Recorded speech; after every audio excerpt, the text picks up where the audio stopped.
સુરતમાં અસામાજિક તત્વો બેફામ બની આવે તેમ સુરતના ભાઠેના ખાતે રહેતા યુવાનને અન્યના ઝઘડામાં મોટા ભાવ બનવાનું ભારે પડ્યું હોય તેમ માથાભારે સમયે યુવાન પર ચપ્પોડે હુમલો કરતા હોસ્પિટલે ખસેડવામાં આવ્યો હતો।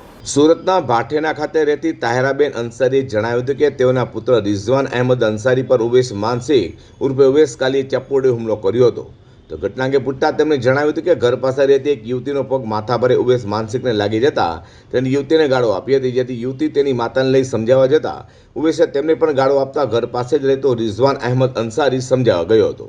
તે સમયે તેણે ઉવેશ માનસિકને બે તમાચા મારી દેતા તેની અદાવત રાખી રિઝવાન અહેમદ અંસારી ઘરેથી જમીને બહાર નીકળ્યો।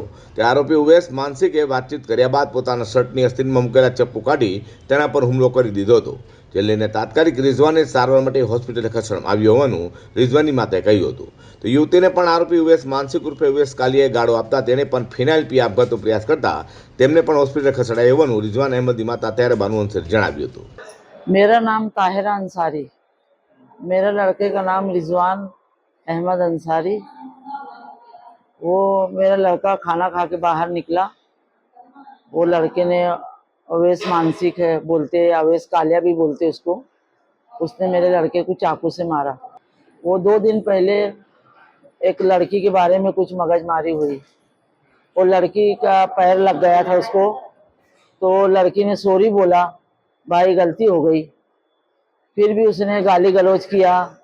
फिर उसने वो आई घर पे, उसकी मम्मी को लेकर गई वहाँ पर, तो उसकी मम्मी को भी गाली गलौज करा। तो मेरा लड़का समझाने के लिए गया। अब वो बड़ा समझ के बच्चा था तो 2 तमाचा मार दिया कि तू गाली गलौज क्यों करता है लेडीज पे, ऐसा मत कर। तो बस वही 2 तमाचा मारने की वजह से उसने ऐसा किया।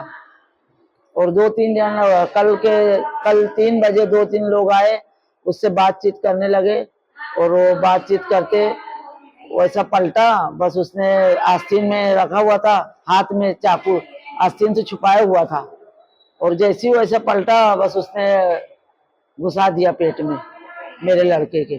तो बनाव लईने પોલીસે ગુનો નોંધી માથાભારે ઉવેશ માનસિક ઉર્ફે ઉવેશ કાલીને ઝડપી પાડવા ચક્રો ગતિમાન કર્યા છે।